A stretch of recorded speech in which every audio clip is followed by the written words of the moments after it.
Welcome to the Deep Dive. We take stacks of fascinating sources and, well, we pull out the key nuggets to help you get informed fast.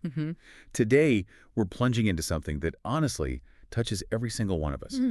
Deepening connections and transforming relationships, all through the power of mindfulness. It's a big one. It really is.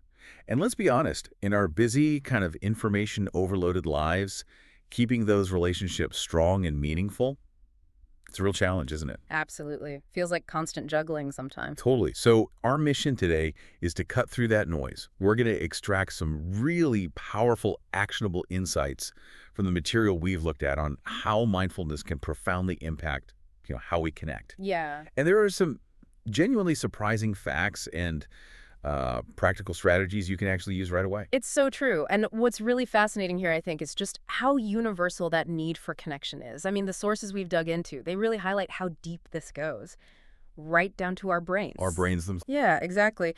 There's Louis Cozolino, a professor of psychology. He emphasizes that our brains are quite literally social organs. We're wired for connection. Social organs. I like that. It's a core idea in interpersonal neurobiology, basically, the study of how our relationships and experiences actually shape our brains. And look, this isn't just some feel-good idea. Right. Social support is scientifically linked to better mental health, improved cardiovascular health, stronger immune function, even better cognitive performance. Wow. And some early studies, like the big Harvard Medical School Nurses Health Study, even found it can increase how long we live. That's incredible, just from connection. Yeah. Fundamentally, how we bond, how we attach to others, it's absolutely central to our resilience, our self-esteem, even our physical health. It shapes our brains, throughout our entire lives. Okay, let's unpack this a bit, then, before we jump into the sort of how-to.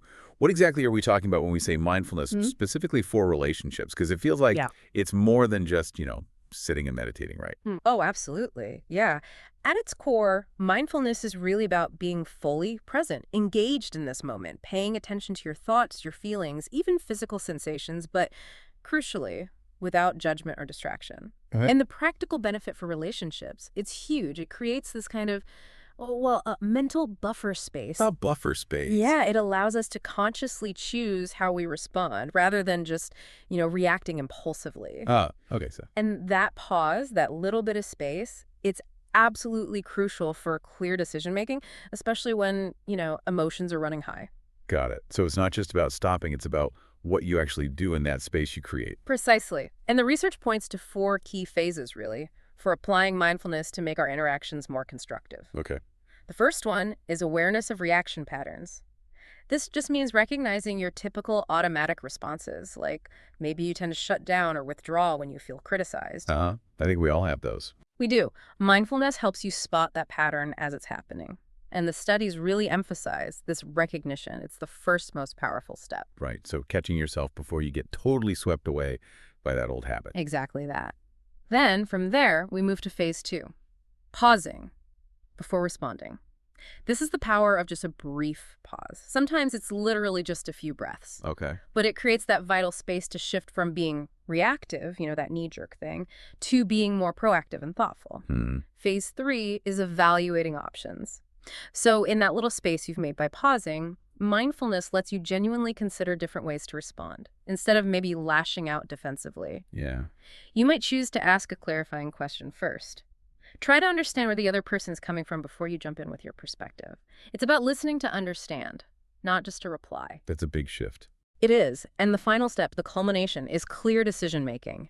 When you consistently practice, recognizing your patterns, pausing, evaluating your options, your conversations just naturally become much more constructive. And the outcome? Well, your partner feels genuinely heard, respected, and loved.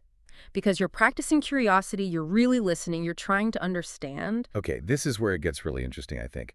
Once we kind of grasp that foundational presence, how does mindfulness then extend to build that deeper thing, that emotional closeness we all crave? Right. Because that's what really makes relationships feel fulfilling, isn't it? beyond just being physically near someone. It absolutely is, yeah. Emotional intimacy. It's not just proximity. It's that unique closeness, that feeling of being truly understood by someone special, maybe better than anyone else understands you, flaws and all. Hmm. And the material we looked at confirms mindfulness really deepens this connection. It helps partners become more attuned to each other's needs, their emotions, in a way that goes, way beyond just surface chat. So how do we actually do that? Like, what are some specific practices that build that kind of connection? Well, there are several really powerful mindful practices that can enhance emotional intimacy. First one, practice active listening. Okay. This means really fully focusing on your partner, giving them your complete attention. And yeah, often that means turning off screens, putting the phone away. Definitely. That's a big one. It is. And then reflecting back what you hear. Show them you've actually understood. Using phrases like, it sounds like you're really passionate about this, or maybe I can see why that would be frustrating for you. Right. Shows you're tracking. Exactly. Second, share your inner world. This is about encouraging vulnerability, talking about your own emotions. And look, if you find that hard, if it's tough to name feelings, tools like the Wheel of Emotions can actually be surprisingly helpful. Interesting. Yeah.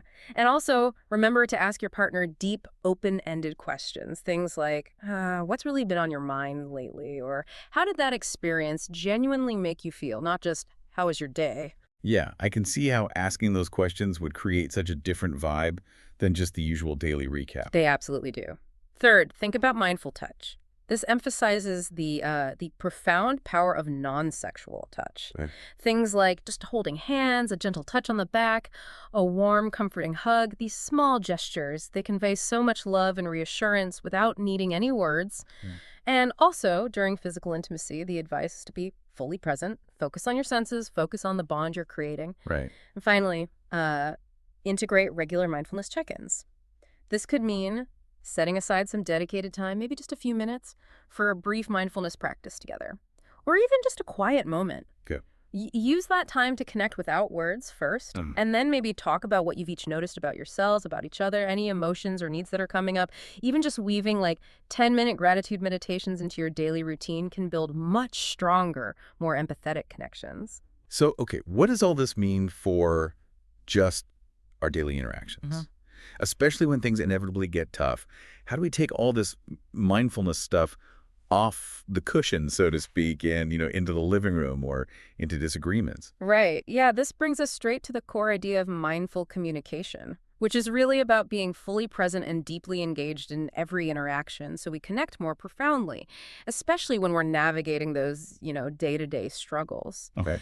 And the research explores what's called relational mindfulness as a powerful way to approach these moments. Relational mindfulness. Can you give us a sense of what that looks like in action? Like, what are some key elements? Sure.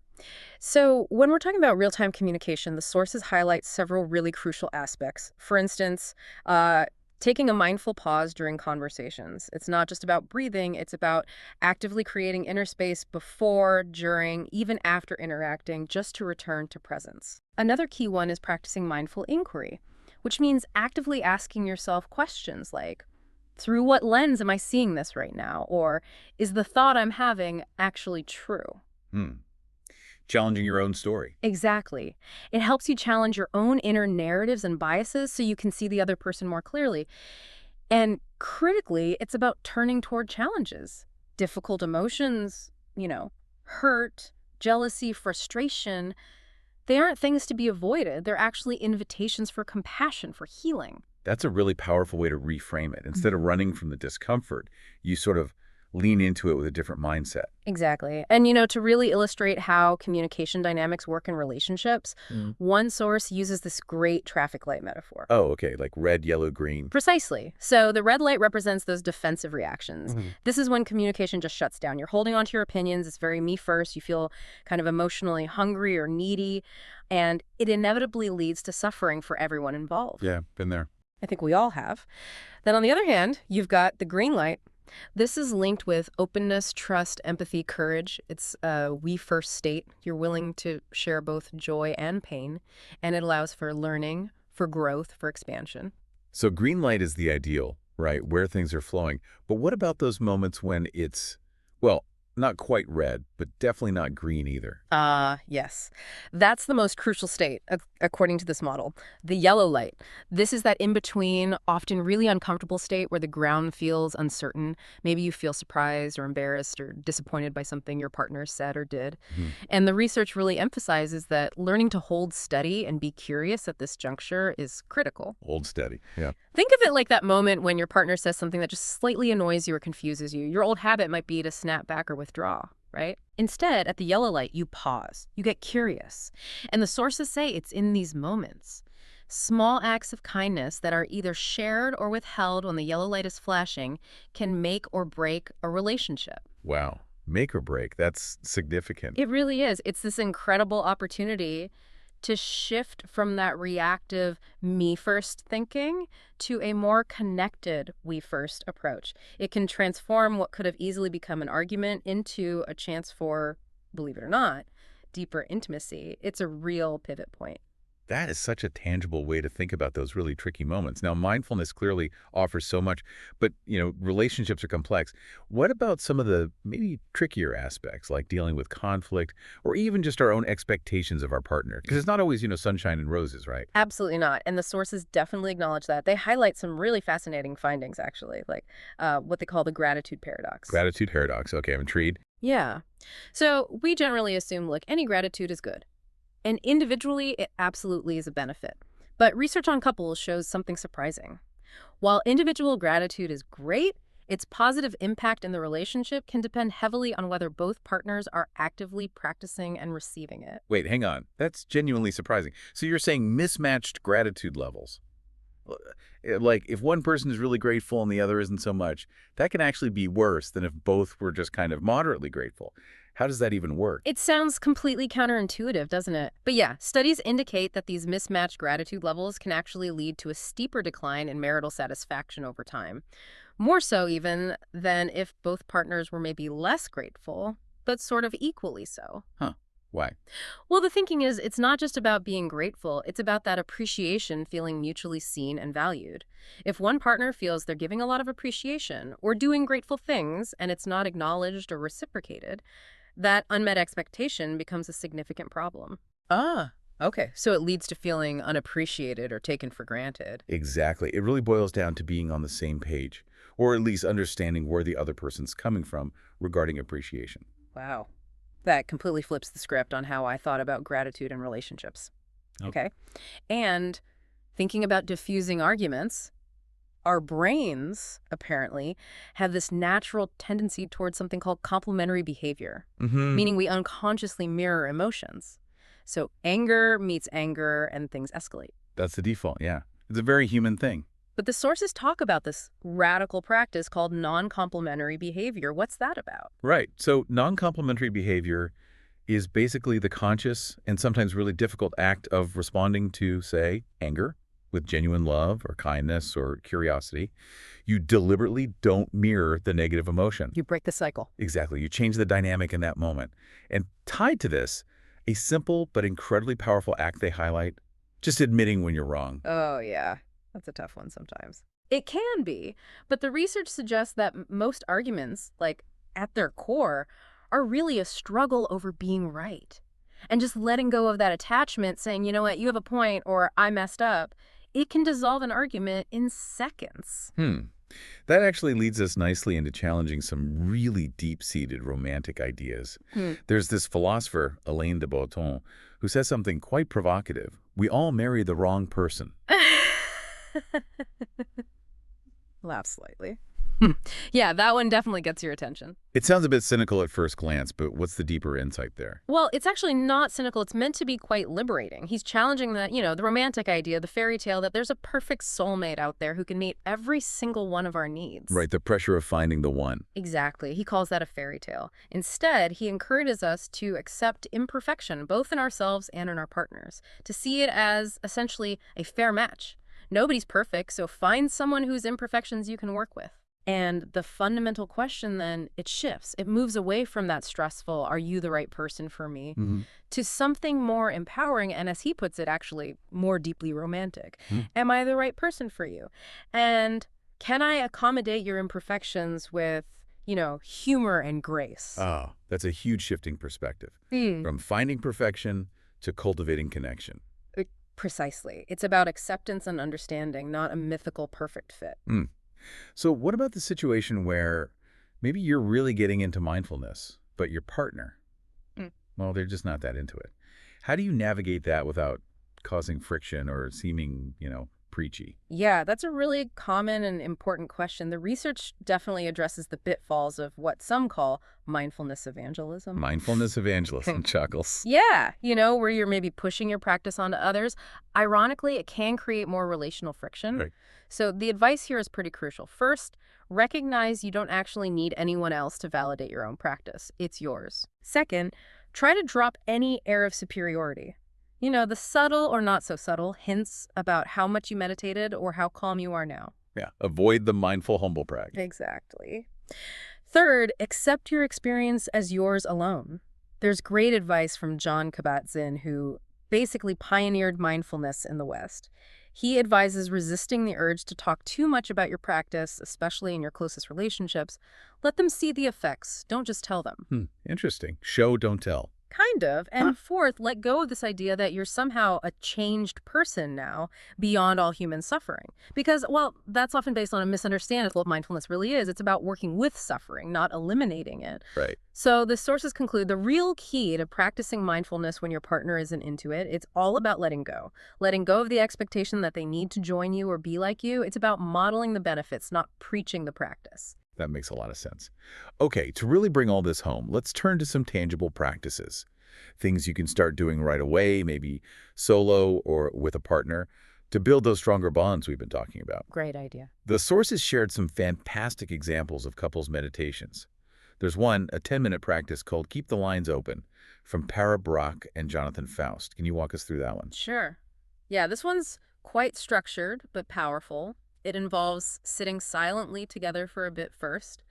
Then you take turns sharing something you're genuinely grateful for. They call it gladdening the heart. Nice. Next, each partner names a personal challenge they're currently facing. Just naming it, not necessarily solving it. Heck. Then comes what they describe as the more sticky but rewarding part. Uh-oh. Chuckles. Yeah.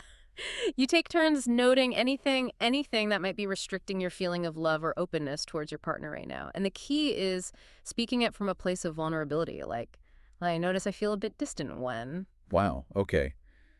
That does sound sticky, but potentially really helpful. It really can be. Then you briefly expand the inquiry to think about connections in your wider social circles, and you end with some silent appreciation, just being together and then a long hug. Oh. It's really designed to gently open up those channels of communication and understanding. That sounds incredibly powerful, especially that vulnerable part. Yeah. Okay, what about another example, something maybe a bit different? Yeah, another beautiful one is a 5-minute practice called the Love Letter Meditation. It's also known as the Radical Generosity Visualization from Nate and Kaylee Klemp. Radical generosity. Okay, this is more of a visualization exercise. You imagine you and your partner are at the very end of your lives, maybe sitting together by a pristine lake, feeling peaceful. And from that perspective, you recall key moments in your relationship journey. Your first meeting, perhaps your wedding day, moments where you really supported each other, other significant milestones. You really try to savor the gratitude that arises from that long view, and then you use this rich perspective, this feeling, to mentally inform or even physically write a radical generosity love letter to your partner. It's a way to rekindle deep appreciation by looking at the whole sweep of your shared life. That sounds lovely. A real perspective shift. And for rekindling passion more broadly, but using intentions, there's a simple 3-step process mentioned too. Yes, exactly. It's a very practical way to kind of guide your daily behavior using loving intentions. So, step 1, pick a specific relationship goal, something like, I want us to have more kindness between us. Okay, clear goal. Step 2, choose maybe 3 specific daily intentions that will help you move towards that goal. For example, I intend to speak with a kind tone, even when I feel impatient, or I intend to leave a short, loving note for my partner each morning, or maybe I intend to meditate for 5 minutes to cultivate patience. Things you can actually do. Right. Concrete actions. Exactly. And step 3 is simply review your intentions daily. Maybe look at them in the morning to set your focus for the day, and then briefly check in at night. How did it go? It's about being really deliberate and conscious with your actions in the relationship.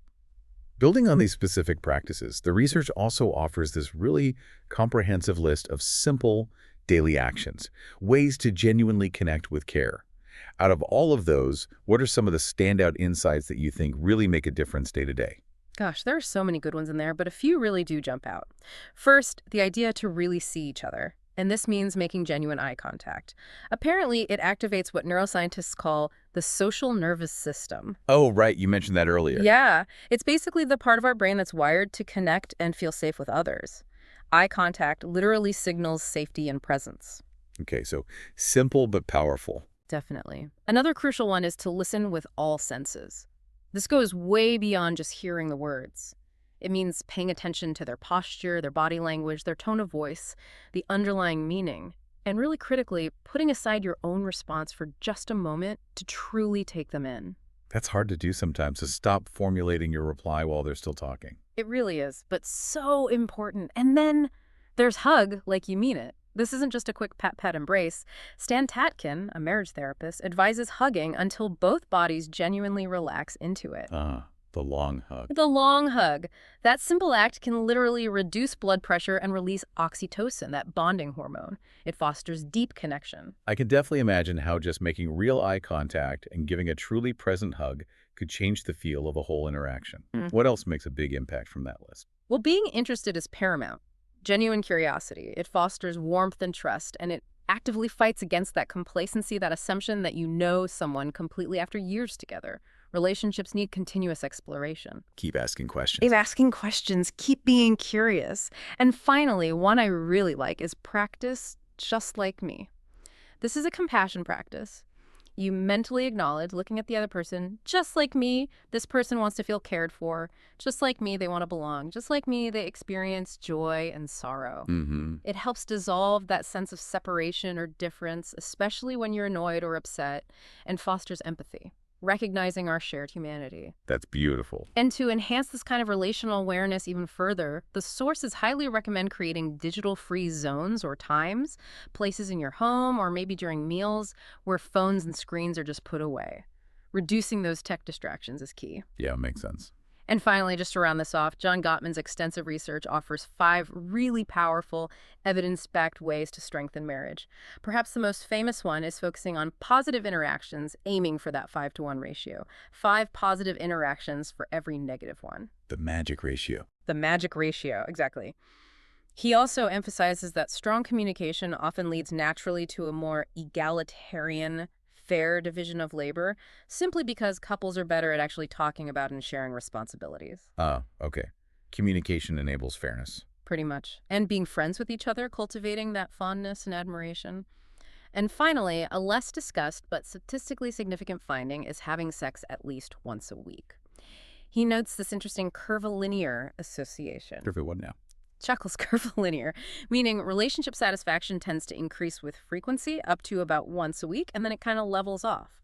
More frequency beyond that doesn't necessarily correlate with more satisfaction. So it suggests quality and connection maybe matter more than just sheer quantity after a certain point. Exactly. That seems to be the implication. Connection over frequency.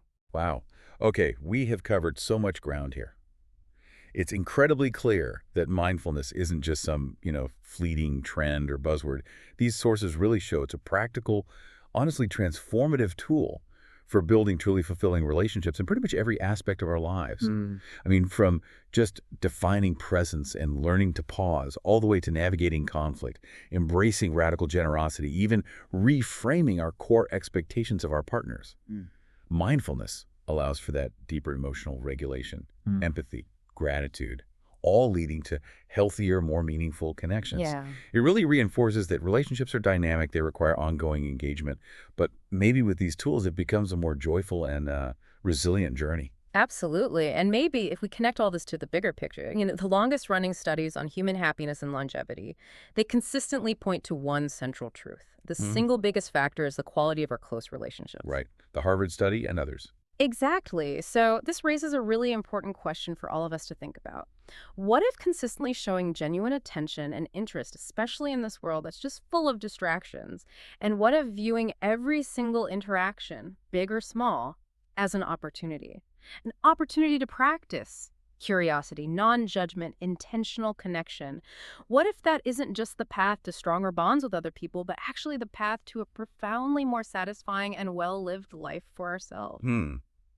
That's a powerful thought to end on. It really makes you think, doesn't it? Yeah. We definitely encourage you to keep exploring these powerful practices, maybe pick one or two that resonated, and just see what difference they can make in your own connections.